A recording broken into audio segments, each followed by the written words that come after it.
Topics ਅਸੀਂ ਪਹਿਲਾਂ ਪੜਾਂਗੇ social responsibility of ਐਡਵਰਟਾਈਜ਼ਰਸ ਕਿ ਜੋ ਵਿਗਿਆਪਨ ਕਰਦੇ ਨੇ ਉਹਨਾਂ ਦੀ ਕੀ ਸਮਾਜਿਕ ਜ਼ਿੰਮੇਵਾਰੀ ਬਣਦੀ ਹੈ। ਇਹਨਾਂ ਦਾ producers of goods and services have to compete with a large number of rival producers to sell their products. ਹਰ ਇੱਕ ਪ੍ਰੋਡਿਊਸਰ ਜੋ ਆਪਣੀ ਚੀਜ਼ਾਂ ਵੇਚਣੀਆਂ ਚਾਹੁੰਦਾ ਹੈ ਉਹਨੂੰ ਦੂਸਰੇ ਪ੍ਰੋਡਿਊਸਰਸ ਦੇ ਨਾਲ ਕੰਪੀਟ ਕਰਨਾ ਪੈਂਦਾ, ਮੁਕਾਬਲਾ ਕਰਨਾ ਪੈਂਦਾ। ਸੋ ਹਰ ਇੱਕ ਪ੍ਰੋਡਿਊਸਰ ਜੋ ਐਡ ਕਰਦਾ ਹੈ ਹਮੇਸ਼ਾ ਕੋਸ਼ਿਸ਼ ਕਰਦਾ ਹੈ ਕਿ ਐਡ ਦੇ ਰਾਹੀਂ ਲੋਕਾਂ ਨੂੰ ਇਹ ਯਕੀਨ ਦਿਵਾਇਆ ਜਾਏ ਕਿ ਉਹਦੀਆਂ ਚੀਜ਼ਾਂ ਦੂਜਿਆਂ ਪ੍ਰੋਡਿਊਸਰ ਦੀਆਂ ਚੀਜ਼ਾਂ ਨਾਲੋਂ ਵਧੀਆ ਨੇ। ਲੇਕਿਨ however in their urge to do so they should not ਹਾਰਮ the consumers. ਲੇਕਿਨ ਐਸਾ ਕਰਦੇ ਹੋਏ ਉਹਨੂੰ ਜਿਹੜਾ ਹੈ ਲੋਕਾਂ ਨੂੰ ਜਾਂ ਕੰਜ਼ਿਊਮਰ ਨੂੰ ਨੁਕਸਾਨ ਨਹੀਂ ਪਹੁੰਚਾਉਣਾ ਚਾਹੀਦਾ। ਕੀ ਕਰਨਾ ਚਾਹੀਦਾ ਫਿਰ ਉਹਨਾਂ ਨੂੰ? ਦੇ should make sure that there ads do not, ਉਹਨਾਂ ਨੂੰ ਯਕੀਨ ਬਣਾਉਣਾ ਚਾਹੀਦਾ ਹੈ ਕਿ ਉਹਨਾਂ ਦੀ ਐਡ ਦੇ ਨਾਲ ਹੇਠ ਲਿਖੀਆਂ ਚੀਜ਼ਾਂ ਨਾ ਹੋਣ। ਕਿ make false claims about there products ਔਰ ਮਿਸਲੀਡ ਕੰਜ਼ਿਊਮਰਸ। ਸੋ ਐਡ ਕਰਦੇ ਟਾਈਮ ਇਹ ਧਿਆਨ ਰੱਖਣਾ ਚਾਹੀਦਾ ਹੈ ਐਡਵਰਟਾਈਜ਼ਰ ਨੂੰ ਕਿ ਕੋਈ ਝੂਠਾ ਦਾਅਵਾ ਨਾ ਕੀਤਾ ਜਾ ਸਕੇ ਆਪਣੇ ਪ੍ਰੋਡਕਟ ਦੇ ਬਾਰੇ।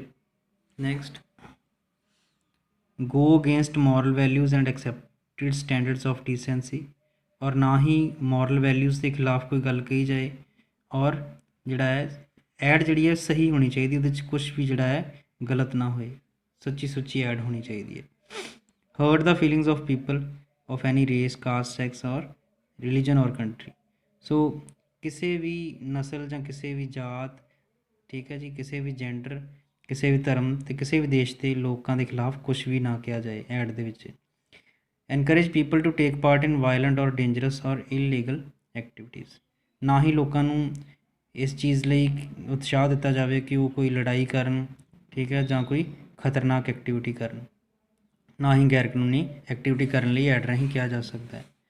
ਕੰਟੇਨ ਅਨਫੇਅਰ ਰਿਮਾਰਕਸ ਅਬਾਊਟ ਰਾਈਵਲਸ ਔਰ ਅਬਾਊਟ ਐਨੀ ਅਦਰ ਪਰਸਨ ਔਰ ਆਰਗੇਨਾਈਜੇਸ਼ਨ। ਐਡ ਦੇ ਰਾਹੀਂ ਇਹ ਵੀ ਨਹੀਂ ਕਿਹਾ ਜਾਏ ਕਿ ਦੂਜੀ ਕੰਪਨੀ ਦੀਆਂ ਚੀਜ਼ਾਂ ਖਰਾਬ ਨੇ, ਠੀਕ ਹੈ। ਸੋ ਕਿਸੇ ਬਾਰੇ ਗਲਤ ਟਿੱਪਣੀ ਨਹੀਂ ਹੋਣੀ ਚਾਹੀਦੀ ਐਡ ਦੇ ਵਿੱਚ। ਸੋ ਇਹ ਸੋਸ਼ਲ ਰਿਸਪੌਂਸਿਬਿਲਿਟੀ ਹੈ ਐਡਵਰਟਾਈਜ਼ਰ ਦੀ। ਨੈਕਸਟ ਸਾਡੇ ਕੋਲ ਟੌਪਿਕ ਆਉਂਦਾ ਹੈ ਇਨਇਕੁਐਲਿਟੀ ਐਂਡ ਐਡਵਰਟਾਈਜ਼ਿੰਗ, ਕਿ ਐਡਵਰਟਾਈਜ਼ਿੰਗ ਦੇ ਨਾਲ ਕਿਵੇਂ ਨਾ ਬਰਾਬਰੀ ਪੈਦਾ ਕੀਤੀ ਜਾਂਦੀ ਹੈ। Advertising is all about showing that a particular product is better than others. Ad ਜਿਹੜੀ ਹੈ ਸਾਨੂੰ ਇਹ ਚੀਜ਼ ਦਿਖਾਉਂਦੀ ਹੈ ਕਿ ਐਡ ਦੇ ਰਾਹੀਂ ਸਾਨੂੰ ਇਹ ਦਿਖਾਇਆ ਜਾਂਦਾ ਹੈ ਕਿ ਸਾਡੀ ਕੰਪਨੀ ਦੀ ਚੀਜ਼ ਬਿਹਤਰ ਹੈ ਬਾਕੀਆਂ ਨਾਲੋਂ। It's very aim is to show that products and their users are not equal. So ਇੱਕ ਤਰ੍ਹਾਂ ਦੇ ਨਾਲ ਹੀ ਦਿਖਾਇਆ ਜਾਂਦਾ ਹੈ ਕਿ ਬਾਕੀ ਚੀਜ਼ਾਂ ਘਟੀਆ ਨੇ। You must have notice that ads create stereotypes about what is healthy, what is beautiful, what kind of person should be considered smart or successful. So ad ਦੇ ਰਾਹੀਂ ਜਿਹੜਾ ਹੈ ਇੱਕ ਤਰ੍ਹਾਂ ਦੀ ਗਲਤ ਧਾਰਨਾ ਪੈਦਾ ਕੀਤੀ ਜਾਂਦੀ ਹੈ ਕਿ ਸਿਹਤਮੰਦ ਕਿਹੜੀ ਚੀਜ਼ ਹੈ, ਜਾਂ ਸੁੰਦਰ ਕੀ ਹੁੰਦਾ ਹੈ, ਜਾਂ ਸਮਾਰਟ ਕੌਣ ਹੈ, ਸਭ ਤੋਂ ਜ਼ਿਆਦਾ ਸਕਸੈਸਫੁਲ ਕੌਣ ਬਣ ਸਕਦਾ। ਜਿਵੇਂ ਕਹਿੰਦੇ ਨਾ ਕਿ ਸਾਡੀ ਚੀਜ਼ ਵਰਤੋਗੇ ਤਾਂ ਤੁਸੀਂ ਬਿਊਟੀਫੁਲ ਹੋ ਜਾਓਗੇ, ਜਾਂ ਇੱਦਾਂ ਕਿੱਦਾਂ। Our love and happiness should be expressed and so on. So ਗਲਤ ਧਾਰਨਾਵਾਂ ਕਈ ਵਾਰੀ ਪ੍ਰਚਲਿਤ ਕੀਤੀਆਂ ਜਾਂਦੀਆਂ ਨੇ ਐਡ ਰਾਹੀਂ। Those who do not fit into these stereotypes are shown as inferiors. Often people buy an advertised product in preference to similar but cheaper products because they believe this will win them other people's admiration.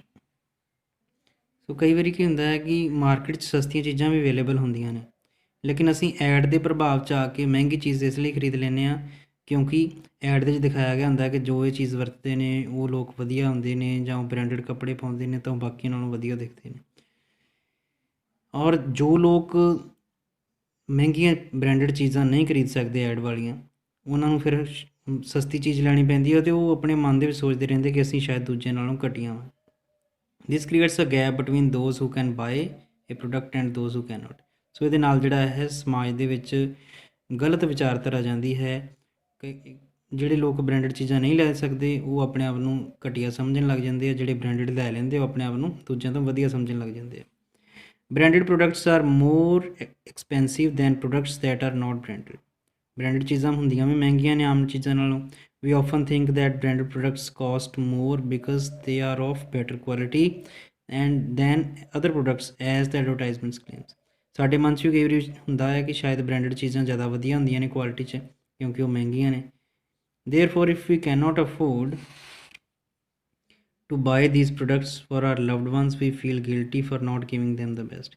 ਕਈ ਵਾਰੀ ਸਾਡੇ ਕੋਲ ਪੈਸੇ ਨਹੀਂ ਹੁੰਦੇ ਤਾਂ ਅਸੀਂ branded ਚੀਜ਼ ਨਹੀਂ ਲੈ ਕੇ ਦੇ ਸਕਦੇ ਆਪਣੇ ਰਿਸ਼ਤੇਦਾਰਾਂ ਨੂੰ, ਫਿਰ ਸਾਨੂੰ ਮਨ ਦੇ ਵਿੱਚ ਜਿਹੜਾ ਹੈ। ਹਾਂਜੀ, ਸੋ ਆਪਾਂ ਗੱਲ ਕਰ ਰਹੇ ਹਾਂ ਕਿ ਕਈ ਵਾਰੀ ਅਸੀਂ ਪੈਸੇ ਘੱਟ ਹੋਣ ਕਰਕੇ ਬ੍ਰਾਂਡਡ ਚੀਜ਼ਾਂ ਨਹੀਂ ਲੈ ਪਾਉਂਦੇ ਅਤੇ ਸਾਡੇ ਮਨ 'ਚ ਫਿਰ ਹੁੰਦਾ ਹੈ ਕਿ ਅਸੀਂ ਜਿਹੜਾ ਹੈ ਆਪਣੇ ਰਿਸ਼ਤੇਦਾਰਾਂ ਨੂੰ ਘਟੀਆ ਚੀਜ਼ ਲੈ ਦਿੱਤੀ ਹੈ, ਜੋ ਕਿ ਇੱਦਾਂ ਹੈ ਨਹੀਂ।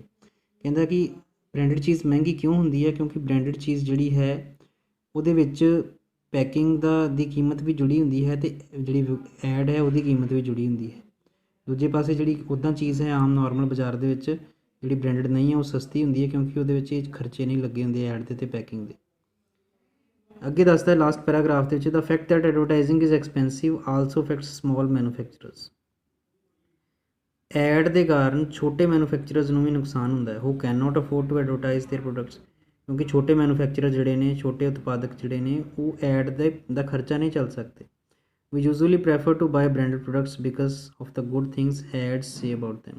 ਅਸੀਂ ਅਕਸਰ ਬ੍ਰਾਂਡਡ ਚੀਜ਼ਾਂ ਤਾਂ ਲੈ ਲੈਂਦੇ ਹਾਂ ਕਿਉਂਕਿ ਸਾਨੂੰ ਲੱਗਦਾ ਹੈ ਕਿ ਜੋ ਐਡ 'ਚ ਕਿਹਾ ਗਿਆ ਹੈ ਉਹ ਸੱਚ ਹੈ ਔਰ ਇਹ ਚੀਜ਼ ਵਾਕਿਆ ਸ਼ਾਇਦ ਬਹੁਤ ਵਧੀਆ ਹੋਏਗੀ, ਲੇਕਿਨ ਐਡ ਦੇ ਉੱਪਰ ਆਪਾਂ ਪੂਰਾ ਭਰੋਸਾ ਨਹੀਂ ਕਰ ਸਕਦੇ।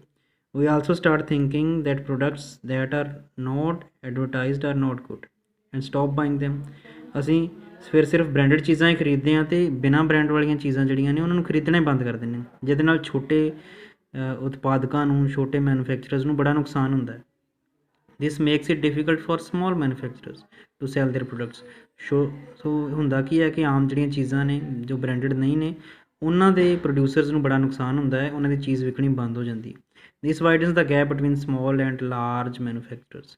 ਸੋ ਇਹਦੇ ਨਾਲ ਜਿਹੜਾ ਗੈਪ ਹੈ ਲਾਰਜ ਪ੍ਰੋਡਿਊਸਰ ਔਰ ਸਮੋਲ ਪ੍ਰੋਡਿਊਸਰ ਵਿੱਚ ਬਹੁਤ ਵੱਧ ਜਾਂਦਾ ਹੈ।